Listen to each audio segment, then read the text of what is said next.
সকল স্তরের নেতৃবৃন্দকে সুস্পষ্টভাবে নির্দেশনা দেওয়া যাচ্ছে, আগামীকালকে থেকে বাংলাদেশে যারা নৈরাজ্য তৈরি করতে যাবে, যারা আমাদের লাখো শহীদের রক্ত নিয়ে তামাশা করবে, রাজপথেই তাদের বিরুদ্ধে আমরা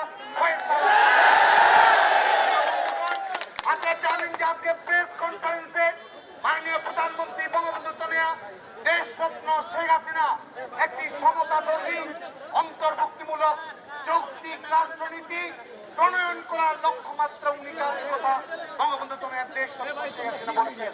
যারা আজকে মাননীয় প্রধানমন্ত্রী বঙ্গবন্ধু দেশরত্ন শেখ হাসিনার বক্তব্যকে বিকৃত করার চেষ্টা করে তাদের জবাব দেওয়ার জন্য আজকে থেকে ছাত্রলীগ পুরো দমে প্রস্তুত রয়েছে। বুঝতে পারি আন্দোলনের যৌক্তিক সমাধান সংস্কার কোনো কিছুই নয়। এদের সমস্ত ক্রোধ এই রাজাকারের বিবিধ বাচ্চারা সংস্কৃতির লক্ষ্য হচ্ছে মুক্তিযুদ্ধকে ঘৃণা করা, এদের লক্ষ্য হচ্ছে আমাদের শহীদদের লাঞ্ছনা করা।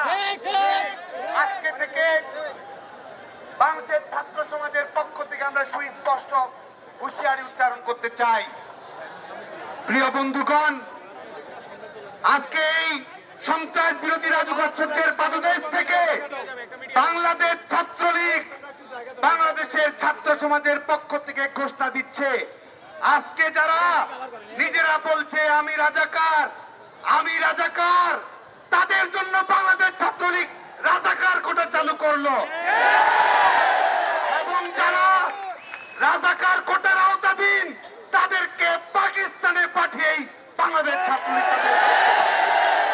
যেখানেই রাজাকার কোটার স্থাপকদেরকে দেখবেন সেখানেই তীর হস্তে প্রতিবাদ করে তুলে তার আপন ঠিকানায় পাঠিয়ে দেওয়ার জন্য নেতাকর্মীদেরকে নির্দেশনা দেওয়া হচ্ছে।